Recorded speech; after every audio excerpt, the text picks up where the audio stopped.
தந்தை மகன் தூயாவியாரின் பெயராலே ஆமென். நம் ஆண்டவராக இயேசு கிறிஸ்துவின் அருளும் கடவுளின் அன்பும் தூயாவியாரின் நட்புறவும் உங்கள் அனைவரோடும் இருப்பதாக. உமான்மாவோடும் இருப்பதாக. இயேசுவில் அன்னைக்குரிய அன்பு பிள்ளைகளே, முதல் வாசகத்திலே பவுலடியார் கொரிந்து நகரிலே 18 மாதங்களாக தங்கி இயேசுடைய பணிகளையும் வாழ்வையும் எடுத்துரைப்பதை பார்க்கிறோம். பல்வேறுபட்ட போராட்டங்களை சந்திப்பதை பார்க்கிறோம், துன்பங்களை சந்திப்பதை பார்க்கிறோம். இயேசுடைய வாழ்வுக்கும் அவருடைய வார்த்தைக்கும் உயிர் தருபவராகவும் அதற்கு எப்பொழுதும் வழிகாட்டக்கூடியவராகவும் இருப்பதை நாம் பார்க்கிறோம். நம்முடைய வாழ்விலும் ஆண்டவர் இயேசுடைய வார்த்தைகளை உயிர் உள்ளதாக மாற்றுவோம், உயிர் உள்ளதாக வாழ்ந்து காட்டுவோம், உயிர் உள்ளதாக பிறருக்கு கொடுப்போம் என்ற சிந்தனையோடு இந்த தெய்வீக திருப்பலியில நம்மையும் நம் குடும்பத்தையும் ஒப்பு கொடுத்து நாம் மன்றாடுவோம். சகோதர சகோதரிகளே, தூய மறைநிகழ்வுகளை கொண்டாட நம் தகுதி பெறும் பொருட்டு நம் பாவங்கள், குற்றங்கள், பலவீனங்கள், ஊனியல்புகள், புற வாழ்க்கைகள் இவற்றிற்காக மனவருந்தி ஆண்டவரிடத்திலே நாம் மன்னிப்பு வேண்டுவோம்.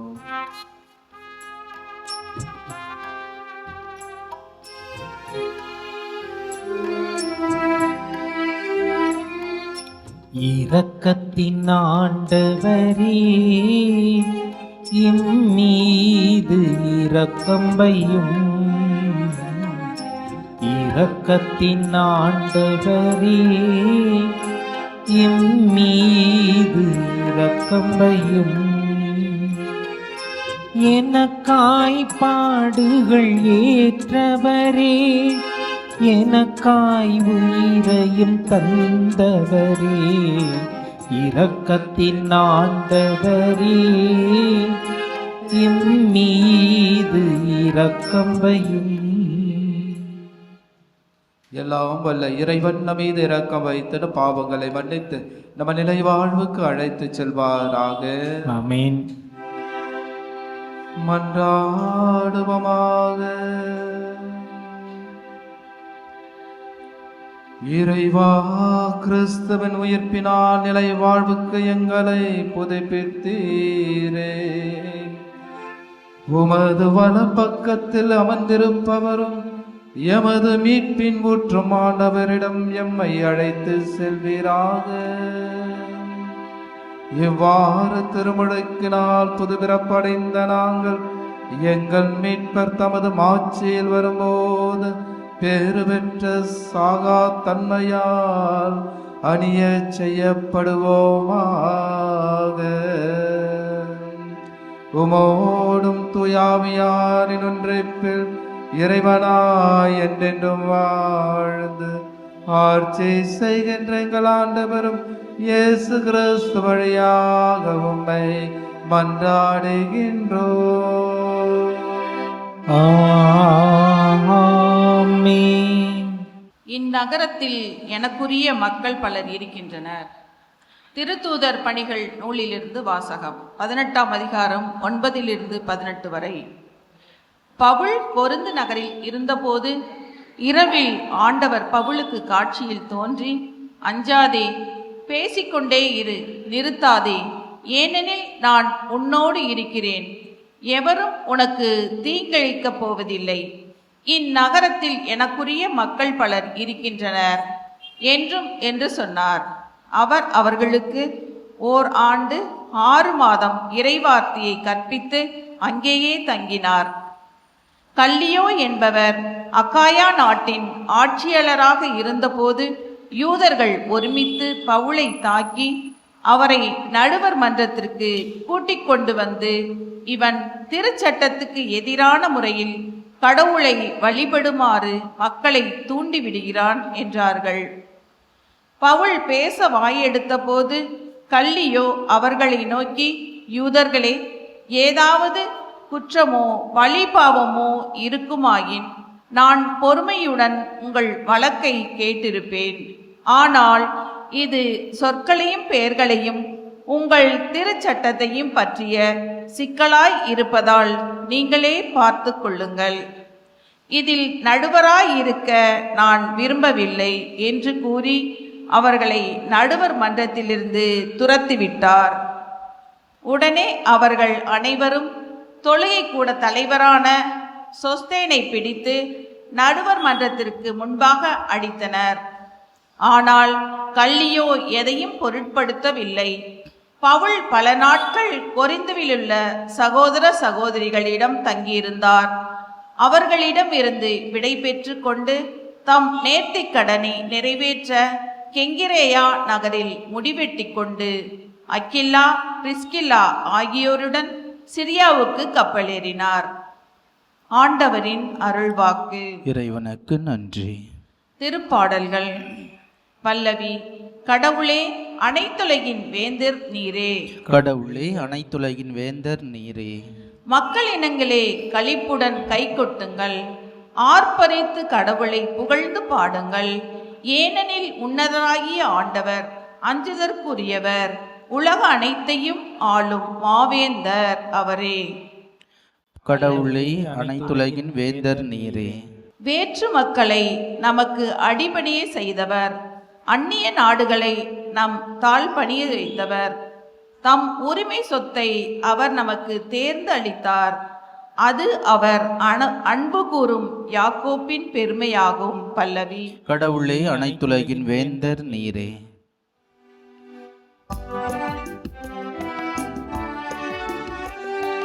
அல்லேலூயா அல்லேலூயா அல்லேலூயா அல்லேலூயா அல்லேலூயா அல்லேலூயா. மெசியா பாடுபட்டு இறந்தோரிடமிருந்து உயிர்த்தெழுந்து மாட்சிமை அடைய வேண்டும். அல்லேலூயா அல்லேலூயா அல்லேலூயா அல்லேலூயா. ஆண்டவர் உங்களோடு இருப்பாராக. உமான்மாவோடும் இருப்பாராக. யோவான் எழுதிய தூய நற்செய்தியிலிருந்து வாசகம். ஆண்டவரே மாட்சி உமக்கே.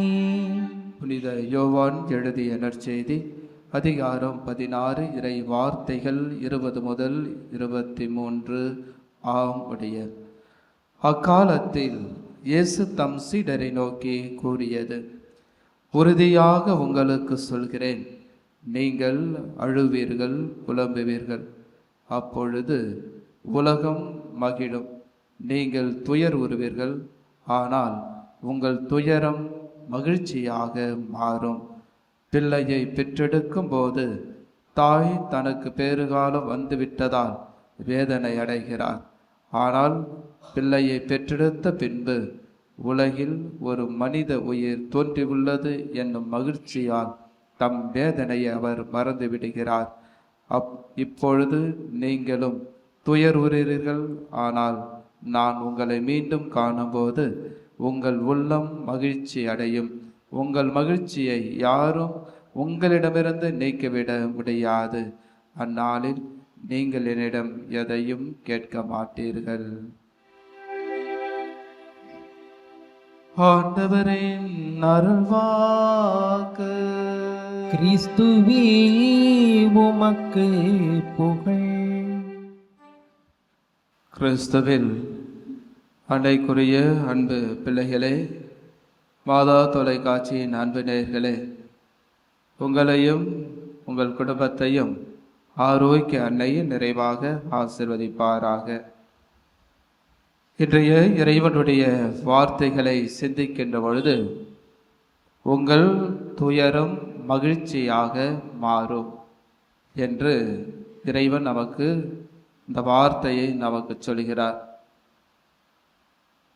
ஆண்டவரின் துன்ப நாள் என்று நாம் பார்க்கின்ற பொழுது அவர் தண்டனையாக கருதப்பட்ட ஒரு நாள்தான் ஆண்டவருடைய துன்ப நாளாக நாம் சொல்கிறோம்.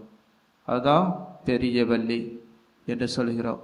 ஆண்டவர் அந்த நாளிலே தான் அவர் நமக்காக சிலுவையை சுமந்து செல்லக்கூடியவராக இருக்கிறார் என்பதை நாம் பார்க்கிறோம். ஆண்டவருடைய நாள் இதோ வருகின்றது என்று சொல்லுகின்ற பொழுது அந்த நாள் எப்படிப்பட்டதாக இருக்க போகிறது என்பதை நாம் கேட்டோம் என்றால், எசையா புத்தகத்திலே 13வது அதிகாரம் 9வது வசனத்திலே இவ்வாறு சொல்லப்படுகிறது: கொடுமையும் கோபமும் கடும் சீற்றமும் நிறைந்த நாள் அது, மண்ணுலகத்தை பாழ்நிலமாக்கும் நாள் அது, அதிலிருந்து பாவிகளை முற்றிலும் அழித்துவிடும் நாள் அது என்று சொல்லப்படுகிறது. ஏன் இவ்வாறு ஆண்டவர் நமக்கு சொல்கிறார் என்பதை நாம் சிந்தித்து பார்க்க வேண்டும்.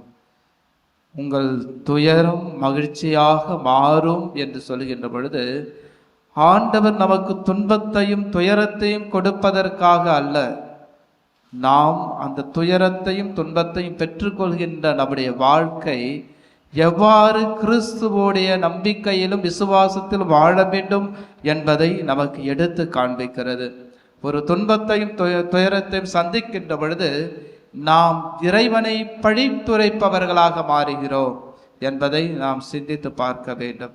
இந்த துன்பம் ஏன் எனக்கு வந்தது? இந்த கஷ்டம் ஏன் எனக்கு வந்தது? கடவுள் எங்கே இருக்கிறார்? நான் கடவுளுக்கு எதையும் நல்லது செய்யவில்லையா என்ற பல கேள்விகளை கேட்டு நாம் துன்பத்தையும் துயரத்தையும் நாம் சிந்திக்காமல் வாழ்ந்து கொண்டிருக்கிறோம் என்பதை நமக்கு எடுத்து காண்பிக்கிறது.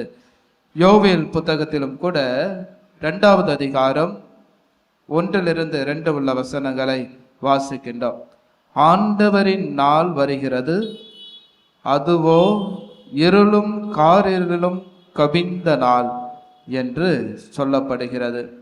எனவே நாம் எப்படி நம்முடைய வாழ்க்கைகளை ஆண்டவரோடு பயணிக்கக்கூடியவர்களாக இருக்கிறோம் என்பதை சிந்தித்து பார்க்க வேண்டும். யோவேல் புத்தகத்திலும் கூட 16வது அதிகாரம் 21வது வசனத்திலும், எசையா புத்தகத்தில் 26வது அதிகாரம் 17-19 உள்ள வசனங்களிலும், மேலும் எசையா புத்தகத்தில் 66வது அதிகாரம் 7-14 உள்ள வசனங்களில் இவ்வாறு நமக்கு சொல்லுகிறார்: குழந்தை பெற இருப்பவள் கொண்டுள்ள பேறுகால வேதனை எவ்வளவு துயரமானதோ அவ்வளவு துயரமானது அந்நாள். இந்நாள் நம்முடைய மணி கணக்கு முறையில் நமது கால அளவுபடி வருவதன்று, நம் பாவத்திற்கு அடிமைகளாக வாழும்போது நம் இதயத்திலிருந்து இறைவனை அகற்றிவிட்ட நிலையிலே நம்மை தொடரும் நாள். இந்த நாளை கண்டு நாம் அச்சமுற வேண்டியதில்லை. ஜெபம் ஜெயம் தரும் வல்லமை உடையது. உண்மையிலும் உண்மையாக உங்களுக்கு சொல்கிறேன், நீங்கள் தந்தையிடம் எதை கேட்டாலும் அதை என் பெயரால் உங்களுக்கு தருவார் என்று சொல்லப்படுகிறது. எனவே தந்தையிடம் வேண்டுவோம், சக்தி உள்ள இயேசுவின் பெயரால் வேண்டுவோம். ஆண்டவரின் நாள் அது நமக்கு மீட்பு நாளாக, மகிழ்ச்சி நாளாக, சமாதான நாளாக அமையும் என்பதை நமக்கு எடுத்து காண்பிக்கிறது. இயேசுவில் மிகவும் பிரியமானவர்களே, உங்கள் துயரம் மகிழ்ச்சியாக மாறும் என்று சொன்ன கிறிஸ்து நம்மை மீட்பதற்காக மகிழ்ச்சியை தருகிறார், நமக்கு புதிய வாழ்வை தருகிறார். இந்த உயிர்ப்பின் வழியாக கிறிஸ்து நாளை மறுநாள் நாம் ஆண்டவருடைய விண்ணேற்றம் அடைந்து நமக்கு ஆண்டவருடைய தந்தையினிடத்தில் பரிந்து பேசக்கூடியவராக இருக்க போகிறார். எனவே அந்த ஒரு மீட்பை பெற்ற ஒரு நாள் நமக்கு மகிழ்ச்சியை தரக்கூடியதாக மாறுகிறது.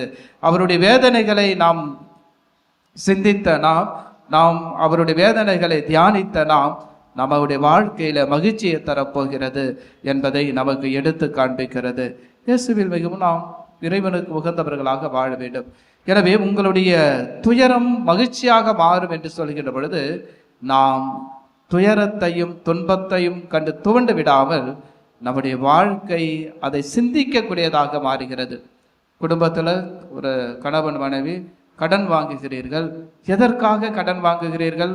பிள்ளைகளுடைய திருமணத்திற்காக வாங்குகிறீர்கள், உடல் நலம் இல்லாமல் வாங்குகிறீர்கள், ஏதோ ஒரு தேவைக்காக அந்த கடன்களை வாங்குகின்ற பொழுது அந்த கடனை நாம் அடைப்பதற்கு என்ன வழிவகை செய்கிறோம், முயற்சி எடுக்கிறோம்.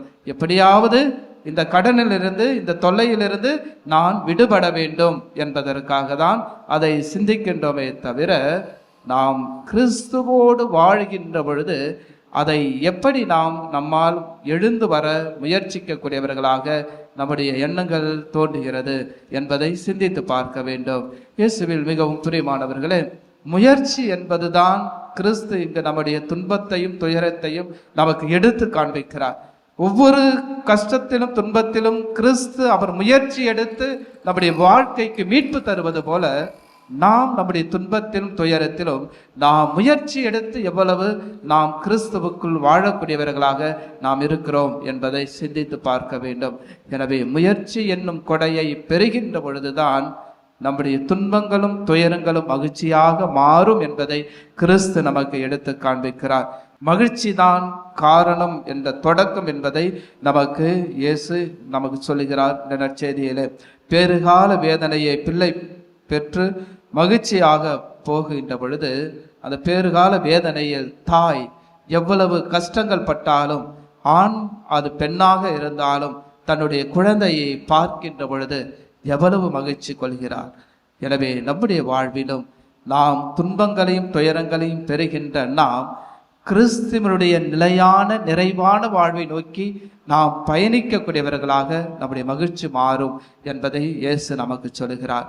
எனவே அந்த துன்பத்தை துயரத்தையும் நாம் கிறிஸ்துவோடு இணைந்து பயணிப்போம். அதுவே நம்முடைய வாழ்வின் மகிழ்ச்சியாக, நம்முடைய வாழ்வின் இறுதி வரை நமக்கு இருக்கும் என்பதை உணர்ந்து இந்த தெய்வீக திருப்பலியிலே நம்மை அர்ப்பணித்து மன்றாடுவோம். ஆமேன்.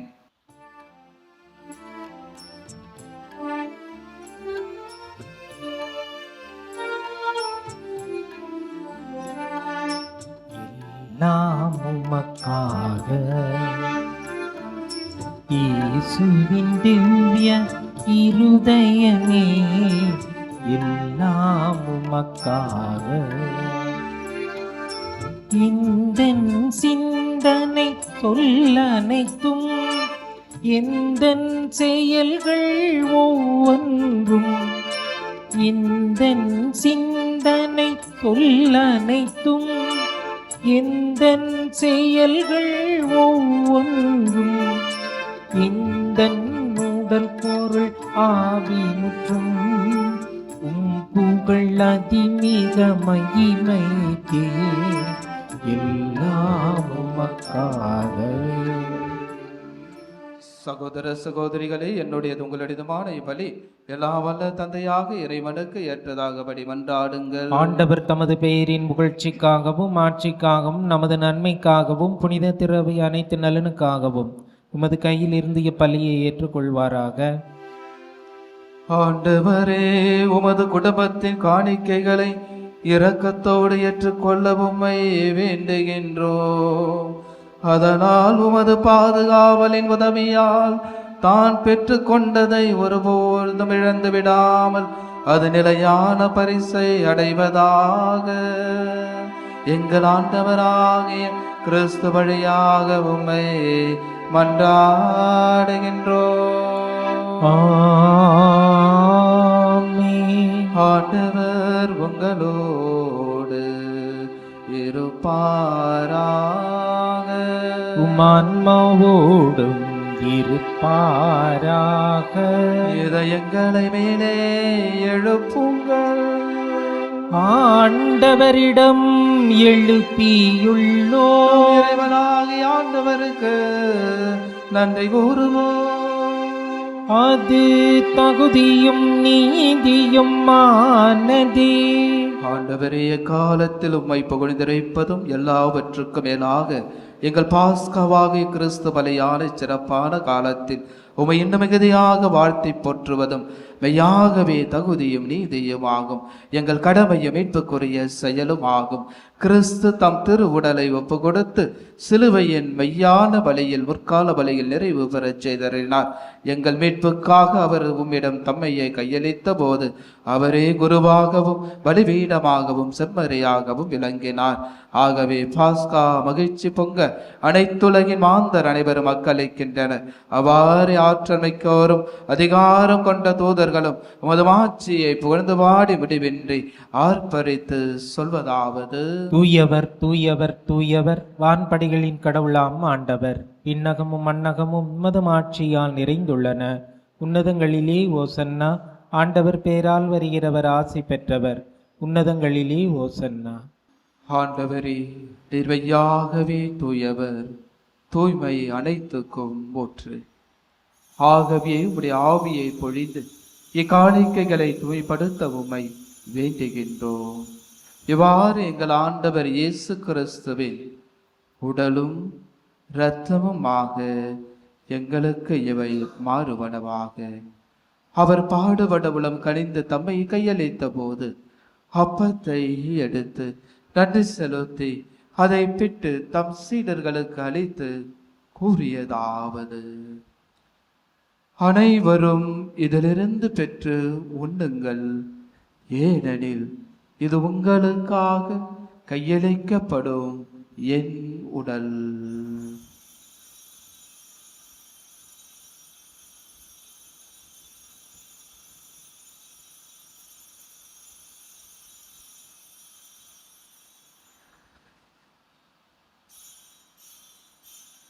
அவனமே இரவு விருந்தை அருந்திய பின் கிண்ணத்தையும் எடுத்து மீண்டும் உமக்கு நன்றி கூறி தம் சீடர்களுக்கு அளித்து அவர் கூறியதாவது: அனைவரும் இதிலிருந்து பெற்று பருகுங்கள், ஏனெனில் இது உங்களுக்காக கையளிக்கப்படும் என் இரத்தத்தின் கிண்ணம். இது பாவ மன்னிப்புக்கென்று உங்களுக்காகவும் பலருக்காகவும் சிந்தப்படும். இதை என் நினைவாக செய்யுங்கள்.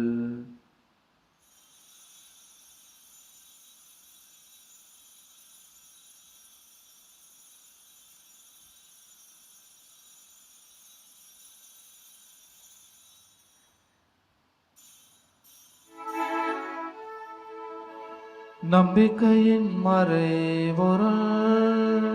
ஆண்டவரே, நீர் வருமளவும் உமது இறப்பினை அறிக்கையிடுகின்றோம்,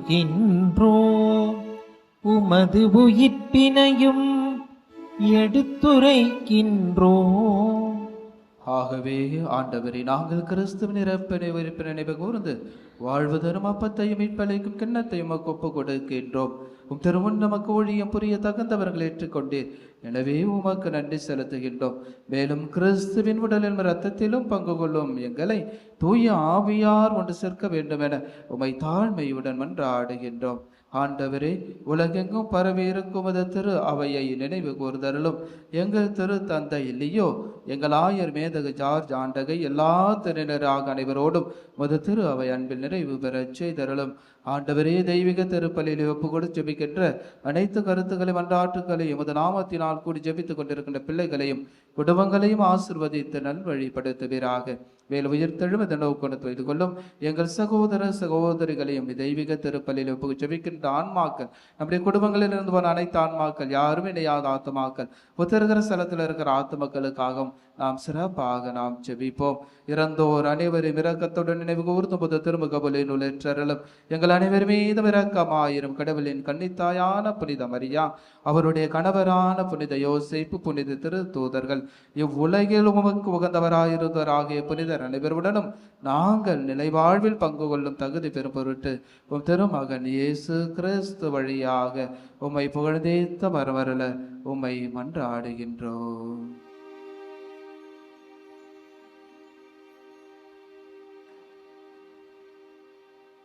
இவர் வழியாக இவரோடு இவரில் எல்லாம் வல்ல இறைவனாகிய தந்தையே,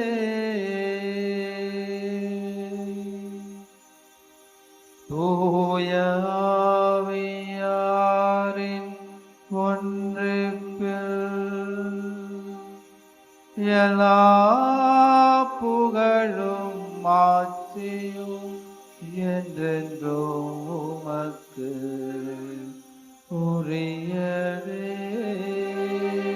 ஆமென், ஆமென், ஆமென். மீட்பரின் கட்டளையால் கற்பிக்கப்பட்டு இறை படிப்பினையால் பயிற்சி பெற்ற நாம் துணிந்து சொல்லுவோம். விண்ணுலகில் இருக்கின்ற எங்கள் தந்தையே, உமது பெயர் தூயது என போற்ற பெறுக. உமது ஆட்சி வருக. உமது திருவுளம் விண்ணுலகில் நிறைவேறுவது போல மண்ணுலகிலும் நிறைவேறுக. எங்கள் அன்றாட உணவை இன்று எங்களுக்கு தாரும். எங்களுக்கு எதிராக குற்றம் செய்வோரை நாங்கள் மன்னிப்பது போல எங்கள் குற்றங்களை மன்னியும். எங்களை சோதனைக்கு உட்படுத்தாதேயும், தீமையிலிருந்து எங்களை விடுவித்தருளும். ஆண்டவரே, தீமை அனைத்திலுமிருந்து எங்களை விடுவித்து எங்கள் வாழ்நாளில் அமைதியை கனிவுடன் அருள உம்மை மன்றாடுகின்றோம். உமது இரக்கத்தின் உதவியால் நாங்கள் பாவத்திலிருந்து எப்பொழுதும் விடுதலை பெற்று யாதொரு கலக்கமுமின்றி நலமாயிருப்போமாக. நாங்கள் எதிர்நோக்கி இருக்கும் பேரின்பத்துக்காகவும் மீட்பராகிய இயேசு கிறிஸ்துவின் வருகைக்காகவும் காத்திருக்கின்றோம். ஏனெனில் ஆட்சியும் வல்லமையும் ஆட்சியும் என்றென்றும் உமதே.